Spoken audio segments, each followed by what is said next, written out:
قال صلى الله عليه وسلم: من صمت نجا. ده خلق لوحده، انك تعرف تقعد ساكت. طيب ما انت تارك ما لا يعنيك، فانت ساكت معظم الوقت، مش كده؟ ثكلتك امك يا معاذ، وهل يكب الناس في النار على وجوههم او قال على مناخرهم الا حصائد السنتهم. فلذلك كان من حسن الخلق كثره الصمت، ويبقى كلامك قليل. خلي بالكم يا جماعه، القلم احد اللسانين. يعني ممكن واحد تلاقيه ايه يقول لك انا على طول ساكت الحمد لله، بس هو ايه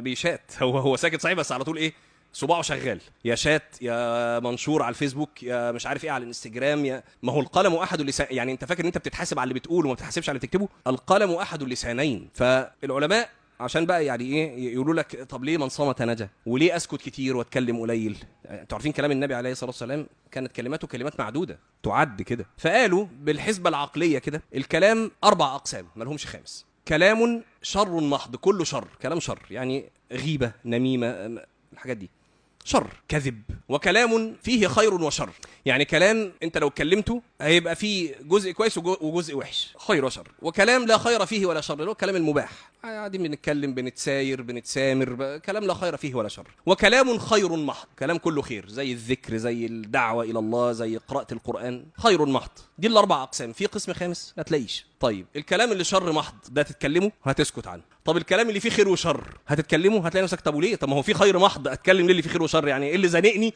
في اللي فيه خير وشر؟ ما سيبه هو رخر، فهتسيبه. طب الكلام الذي لا خير فيه ولا شر، العلماء قالوا من عرف شرف زمانه تنزه عن هذا القسم ايضا. انت ما فيش رفاهيه انك تقعد ايه تضيع وقتك في المباح، في كلام كله مباح. يعني يتبقى الجزء اللي هو ايه، اللي هو الخير المحض. قال لك وده بتدخله الافات كمان، هتلاقي فيه رياء وحب ظهور وحب سمعه، فتلاقي نفسك حتى ده محتاج مجاهده. فتلاقي نفسك ايه تفهم وقتها قول النبي صلى الله عليه وسلم: من صمت نجا. حديث النبي عليه الصلاه والسلام: ان العبد لا يتكلم بالساعه بالليله بالكلمه من سخط الله لا يلقي لها بالا تهوي به في النار 70 خريفا. انتوا عارفين اكتر كلمه بترعبني في الحديث ده ايه؟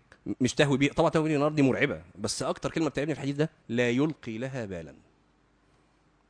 عارفين لا يلقي لها بالا؟ يعني اصلا ولا في دماغه الكلمه، قالها ومش في دماغه. لا يلقي لها بالا تهوي به في النار 70 خريفا عياذا بالله. طب الواحد لما يسمع الحديث ده يتكلم كتير؟ ده كلامه يبقى معدود.